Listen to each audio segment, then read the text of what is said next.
सूत्र नंबर 5 वृत्तयः पञ्चतयः क्लिष्टाक्लिष्टः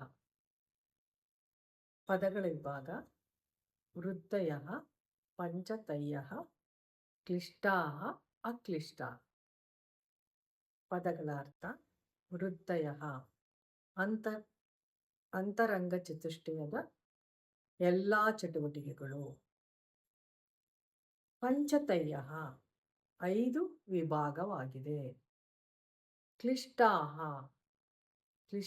ಅಂದರೆ ಜೀವಾತ್ಮನಿಗೆ ಸಂಕಟ, ದುಃಖ ಹಾಗೂ ಹಿಂಸಾದಾಯಕವಾಗಿರುವುದು. ಅಕ್ಲಿಷ್ಟಾಃ ಜೀವಾತ್ಮನಿಗೆ ಹಿಂಸೆ, ಸಂಕಟ, ದುಃಖ, ಪೀಡೆ ತರದಂತಹವು. ಇವು 5 ಬಗೆಯಾಗಿವೆ. ಭಾವಾರ್ಥ: ಚಿತ್ತವೃತ್ತಿಗಳು ಒಟ್ಟು 5 ಬಗೆಯಾಗಿದ್ದು, ಕೆಲವು ಹಿಂಸಾತ್ಮಕವಾಗಿರುತ್ತದೆ, ಕೆಲವು ಹಿಂಸೆ ಇಲ್ಲದಂಥವು, ಅಲ್ಪ ಪ್ರಮಾಣದ ಸುಖ ಸಂತೋಷ ತರುವಂಥವು ಆಗಿದೆ. ಸೂತ್ರ ನಂಬರ್ 6 ಪ್ರಮಾಣ ವಿಪರ್ಯಯ ವಿಕಲ್ಪ ನಿದ್ರಾ ಸ್ಮೃತಯಃ ಪದಗಳ ವಿಂಗಡಣೆ. ಪ್ರಮಾಣ, ವಿಪರ್ಯಯ, ವಿಕಲ್ಪ, ನಿದ್ರಾ, ಸ್ಮೃತಯಃ. ಪ್ರಮಾಣ ಎಂದರೆ ಅಳತೆಗೆ ಸಿಗುವಂಥದ್ದು, ಮಾಪನ, ಉದ್ದ, ತೂಕ, ಉಷ್ಣತೆಯ ಮಾಪನ, ಅಳತೆಗೆ ಸಿಗುವಂಥದ್ದಕ್ಕೆ ಪ್ರಮಾಣ ಅಂತ ಹೇಳ್ತಾರೆ. ಉದ್ದ, ಅಗಲ, ಎತ್ತರ, ಇಂಚಸ್ಸಲ್ಲಿ, ಫೀಟಲ್ಲಿ, kg, milligrams, grams, centigrade, Fahrenheit, ಒಟ್ಟಿನಲ್ಲಿ ಅಳತೆಗೆ ಸಿಗುವಂಥದ್ದು ಪ್ರಮಾಣ. ರೂಢಿಯಲ್ಲಿ ಆಣೆಗೂ ಕೂಡ ವ್ಯಾವಹಾರಿಕವಾಗಿ ಪ್ರಮಾಣ ಎಂದು ಹೇಳುತ್ತಾರೆ. ವಿಪರ್ಯಯ ಅಂದರೆ ಮಿಥ್ಯಾಜ್ಞಾನ, ಇಲ್ಲದೆ ಇರುವುದನ್ನು ಇದೆ ಎಂದು ತಿಳಿಯುವುದು, ಅಶಾಶ್ವತವಾದುದನ್ನು ಶಾಶ್ವತವೆಂದು ತಿಳಿಯುವುದು.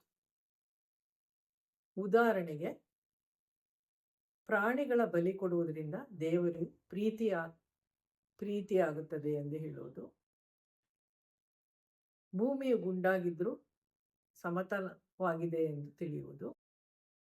ಪ್ರತಿ ದಿವಸ ಸೂರ್ಯ ಬೆಳಗ್ಗೆ ಹುಟ್ಟುವನು, ಸಾಯಂಕಾಲ ಮುಳುಗುವನು ಎಂದು ತಿಳಿಯುವುದು. ಇವೆಲ್ಲ ವಿಪರ್ಯಯದ ಉದಾಹರಣೆಗಳು. ವಿಕಲ್ಪ ಅಂದರೆ ಊಹೆ, ಕಲ್ಪಿಸಿಕೊಳ್ಳುವುದು. ನಿದ್ರಾ ಅಂದರೆ ಮನಸ್ಸು ಆಯಾಸಗೊಂಡಾಗ ಚಿತ್ತವೃತ್ತಿಗಳಿಂದ ನಿವೃತ್ತಿ ಹೊಂದಿ ವಿಶ್ರಾಂತಿಗಾಗಿ ಮಾಡಿಕೊಂಡ ಒಂದು ಚಿತ್ತವೃತ್ತಿ. ಸ್ಮೃತಯ ಅಂದರೆ ಗತಕಾಲದ ನೆನಪು, ಪರಿಚಯ ಆಗಿರಬಹುದು, ವಿಚಾರ ಆಗಿರಬಹುದು, ಸಂಬಂಧಗಳಾಗಿರಬಹುದು, ಮಾತುಕತೆ, ಇವೆಲ್ಲವೂ ನೆನಪಿನ ಒಂದು ಆಳದಲ್ಲಿ ಉಳಿದಿರುವಂಥದ್ದು. ಭಾವಾರ್ಥ: ಅಂತಃಕರಣ ಚತುಷ್ಟಯವು ಚಿತ್ತ, ಮನಸ್ಸು, ಬುದ್ಧಿ, ಅಹಂಕಾರ ಇವುಗಳಿಗೆ ಯೋಗ ದರ್ಶನದಲ್ಲಿ ಚಿತ್ತವೆಂದು ಗುರುತಿಸಿದ್ದಾರೆ.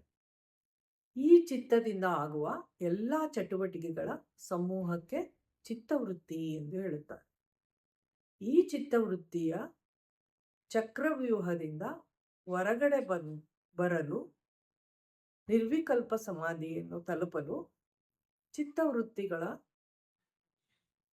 ಬಗ್ಗೆ ತಿಳಿದುಕೊಳ್ಳುವುದು ಅನಿವಾರ್ಯವಾಗಿದೆ. ನಿರ್ವಿಕಲ್ಪ ಸಮಾಧಿಗೆ ತಲುಪಲು ಈ ಎಲ್ಲ ಚಿತ್ತವೃತ್ತಿಗಳ ಪರಿಚಯವು ಮಾಡಿಕೊಳ್ಳುವುದು ಅನಿವಾರ್ಯವಾಗಿದೆ. ಈ ಚಿತ್ತವೃತ್ತಿಗಳು ಮೇಲೆ ಹೇಳಿದ 5 ವಿಭಾಗದಲ್ಲೇ ಬರುತ್ತದೆ.